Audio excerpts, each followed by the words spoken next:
O amanhecer de 27 de maio de 1941 nasce frio sobre o Atlântico Norte. Em meio à neblina e às ondas agitadas, um colosso de aço avança lentamente, cercado por inimigos invisíveis. No centro de uma tempestade de aço e fogo, o maior orgulho da Kriegsmarine alemã, o couraçado Bismarck, luta para se manter à tona. Centenas de projéteis britânicos de grosso calibre explodem contra seu casco blindado. Em um último ato de resistência, o colosso recebe o golpe final. O navio de guerra alemão inclina-se para bombordo e afunda pela popa nas águas geladas do Atlântico, levando consigo mais de 2.000 marinheiros. Nos momentos mais dramáticos da guerra nos mares, o Reich veria sua maior arma humana e tecnológica ser caçada até a morte e chegar ao fim em uma das maiores caçadas navais da história. Em 27 de maio de 1941, o mundo assistiu ao ocaso de uma lenda, o afundamento do couraçado alemão Bismarck.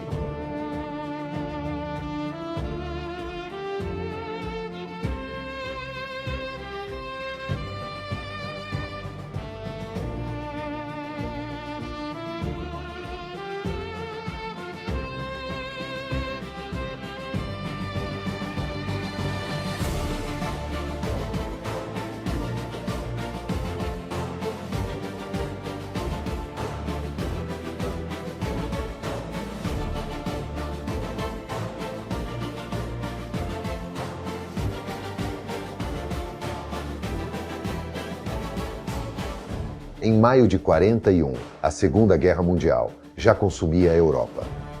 A Alemanha de Adolf Hitler dominava grande parte do continente, mas enfrentava um adversário que continuava resistindo, o Reino Unido. Grande parte daquela luta acontecia no mar. Navios mercantes transportavam alimentos, combustível e armamentos para as ilhas britânicas. Interromper essas rotas significava sufocar o esforço de guerra britânico. A Batalha do Atlântico era o coração pulsante da guerra.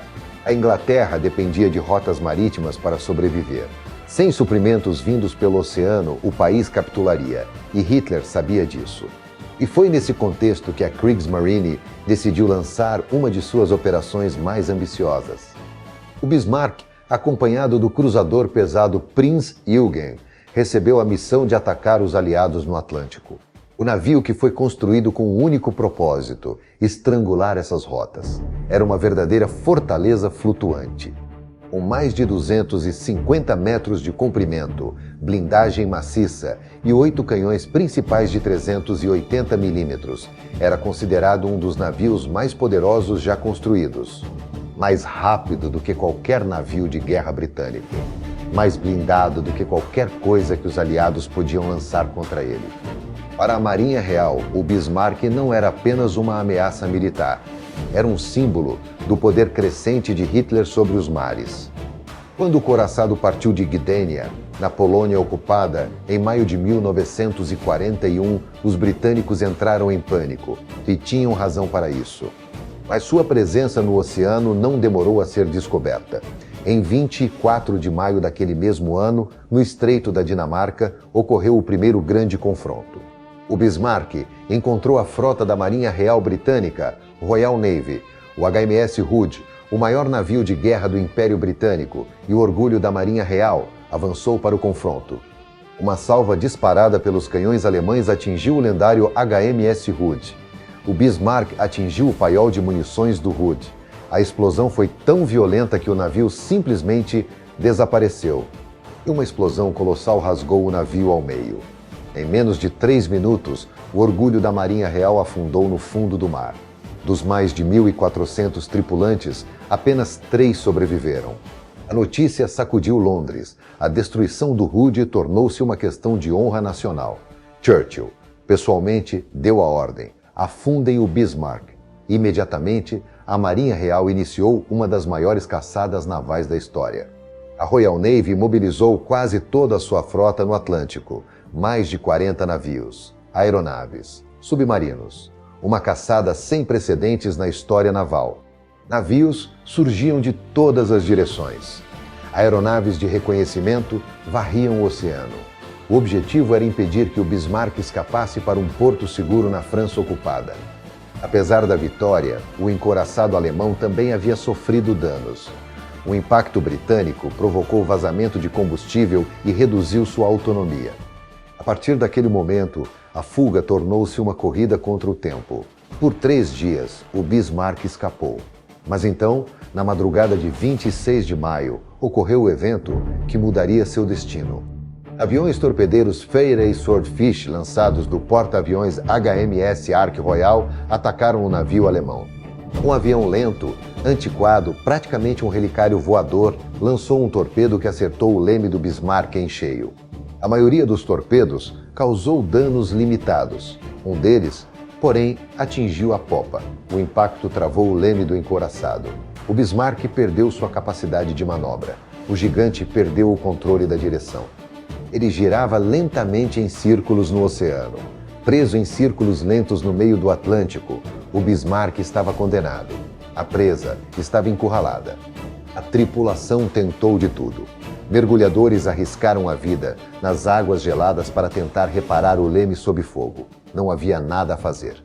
Ao amanhecer de 27 de maio, os encouraçados britânicos HMS King George e HMS Rodney fecharam o cerco.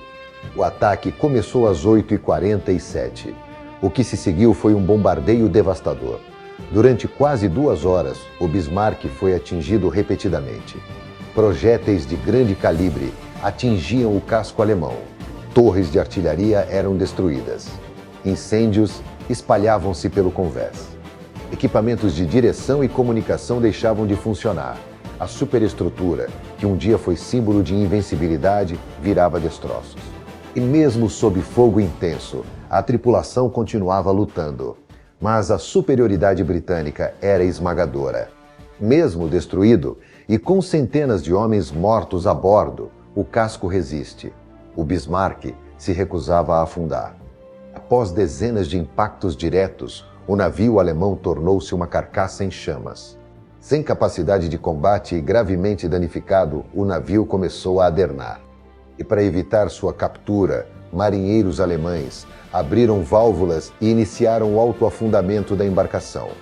Então, às 10h36, o Bismarck desapareceu nas profundezas do Atlântico. Dos mais de 2.200 homens a bordo, apenas cerca de 115 sobreviveram. Os britânicos, esgotados e sem combustível, conseguiram resgatar alguns náufragos, mas um alarme de submarino forçou a retirada. Na água, centenas de alemães, ainda vivos, foram deixados para trás. O navio mais poderoso da Alemanha havia sido destruído, e com ele desaparecia também o sonho alemão de desafiar a supremacia naval britânica.